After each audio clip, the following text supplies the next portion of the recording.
तर भागवत कथेमध्ये सगळ्यात महत्त्वाची जी अननोन लेडी राहिली किंवा जिचं कधीही वर्णन झालेलं नाही अशी ती कथा त्यावेळेला गुरुजींनी सांगितली.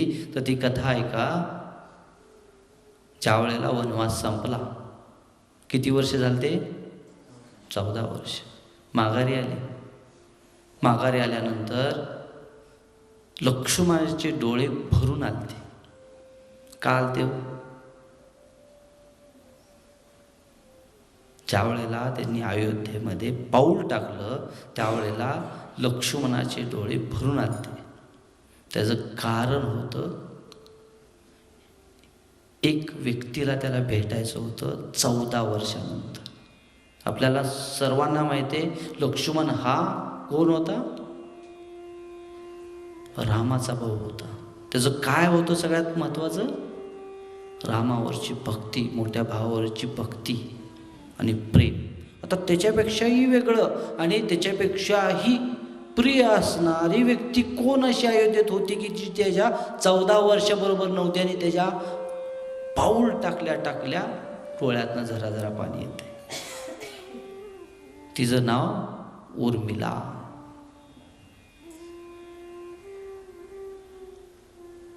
उर्मिला ही कोण होती?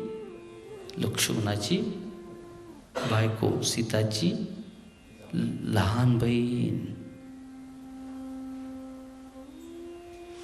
आणि ही सीताची लहान बहीण ज्या वेळेला रामाचं लग्न झालेलं होतं किंवा होणार आहे त्या क्षणाला या उर्मिलेनं लक्ष्मणावर लग्न केलं.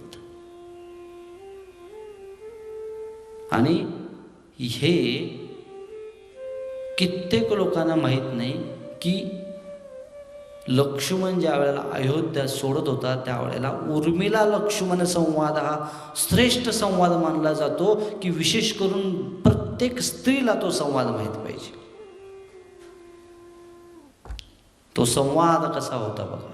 का लक्ष्मणाच्या डोळ्यात पाणी आलं. आता जायचं तर होतं, वनवासाला सांगितलंय, रामाबरोबर जायचंय, रामाबरोबर जाणं गरजेचं होतं, रामाबरोबर इच्छा होती तशी. आता बायकोला काय सांगायचं? त्यांच्या रूममध्ये ज्या वेळेला लक्ष्मण जातोय त्यावेळेला दबक्या पावलानं जायचं. आता बायकोला काय सांगायचं की राम वनवासाला चाललाय तर मलाही त्याच्याबरोबर जायला लागणार आहे आणि तुला मी घेऊन जाऊ शकत नाही. कारण का तर मला वनवास मी आपणहून रामाबरोबर जायचं म्हणतोय, तुला मी का वनवास देऊ? बरं, इथं ठेवावं तर ते काय शेवटी वनवासच आहे. मग हे समजून कसं सांगायचं आणि हे सांत्वन कसं करायचं? लक्ष्मणाला कोडं पडलं आणि तसल्या भरलेल्या कंठानं ज्या वेळेला तो पत्नीच्या समोर उभा राहिलाय तर त्यावेळेला उर्मिलेनं हसून म्हणलं, पतिराज, पतिदेव, मला माहिती आहे तुम्हाला रामाबरोबर जायचंय. आणि हे मी कधी ओळखलं होतं? ज्या वेळेला मी तुमच्या गळ्यात माळ घालत होते, तुम्ही माझ्या गळ्यात माळ घालत होता, त्यावेळेस तुमचं लक्ष माझ्याकडे नव्हतं तर रामाकडं होतं. म्हणजे तुमचं प्रिय व्यक्ती माझ्याही पेक्षा कोण आहे? राम आहे. राम हा धर्म आहे. राम हा धर्म आहे, तर त्या धर्माचं रक्षण करणं हे तुमच्या मनात आहे, ना की तो माझा मोठा भाऊ आहे आणि ना की माझं त्याच्यावरती खूप प्रेम आहे. बघा, मूळ मुद्द्यावर आलो की भाव काय? नात्यात प्रेम आहे, जसं मुलाचं आणि वडिलांचं आहे, मुलाचं आईचं आहे. पण इथं भाव काय? माझा मुलगा, माझी आई, माझे वडील.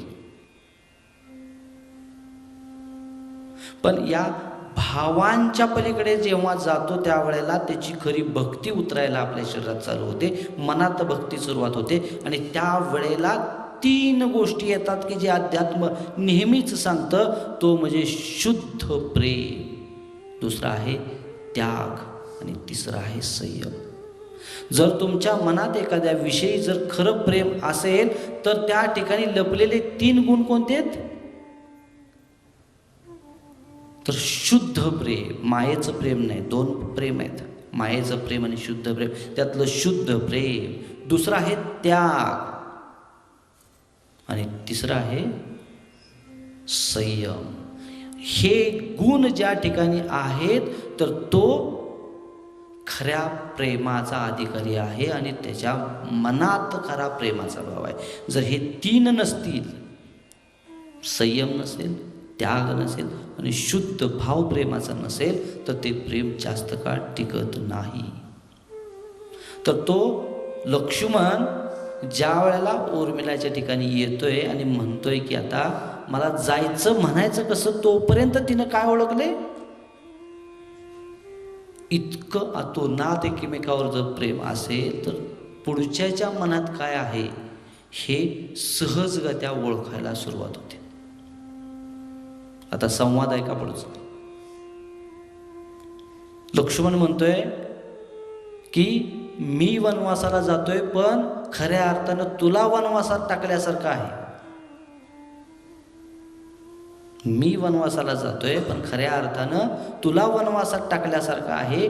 उर्मिला उत्तर काय देते बघा, हा फार महत्वाचा विषय आहे. तो उर्मिला म्हणते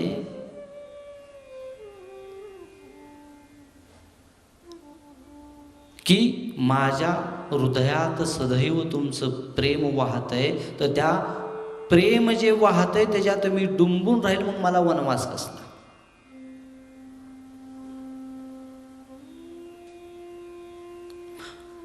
लक्ष्मण पुढचा विषय मांडण्यासाठी म्हणतात की नाही, मी माझ्या भातृप्रेमापोटी चाललोय पण तुला मी एक अपराध करून चाललोय की तुला वनवासात टाकतोय. उर्मिलाचं पुढचं उत्तर आहे का, त्याग जर अपराध असेल, त्याग जर अपराध असेल तर धर्म टिकू शकत नाही. स्त्री हा धर्म आहे आणि स्त्री हा धर्म जर मी नाही पाळला की जो त्यागालाच अनुसरून आहे तर मग मी स्त्री कशी, आणि प्रत्येक स्त्री ही अधर्मी किंवा अपराधी होईल. हा त्यांचा इत्थंभूत संवाद. स्त्रीच्या मध्ये लुप्त असणारे हे 3 भाव जे न कळत प्रत्येक स्त्रीच्या जन्माबरोबर येतात, तर ते न कळत असणारे हे 3 भाव जागृत करण्याचं काम कुणाचं आहे माहिती आहे का? 2 व्यक्तींचं आहे. एक आहे आईचं आणि एक आहे गुरूंचं. गुरु त्याचे पहिला गुरु प्रत्येकाला माहिती आहे तो म्हणजे आई आहे आणि दुसरा गुरु आहे त्यांचे सद्गुरू आहेत. जर आईनं त्या पद्धतीचे संस्कार जर मुलीला दिले नाही तर हे जे उपजत आत्म्याबरोबर येणारे स्त्रीच्या प्रत्येक प्रसंगाबरोबर शाबूत राहणारे जे गुण आहेत ते लुप्त होतात आणि त्या ठिकाणी येतो पुरुषार्थ आणि कठोरता. त्या भावात त्याग राहत नाही, त्या भावात प्रेम राहत नाही आणि संयम तर राहूच शकत नाही. म्हणून हे ज्या ज्या स्त्रीमध्ये लुप्त आहे तिथं कुठंतरी संस्काराचा अभाव आहे. उर्मिलाचे गुरु कोण? त्यांचे वडील राजा जनक, सीताचे वडील राजा जनक. तो एकमेव राजा गुरुजी सांगायचे की जो संपूर्ण संपत्तीत संसारामध्ये असून सुद्धा जनक राजा हा आध्यात्मिक राजा होऊन गेला.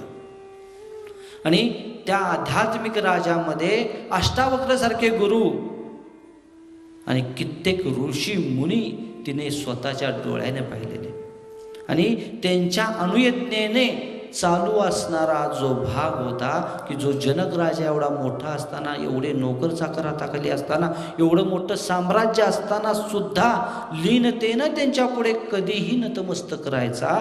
तर ती जी लीनता गुरुने सांगितल्यानंतर मनातला कोणताही भाव आहे तो त्यागला.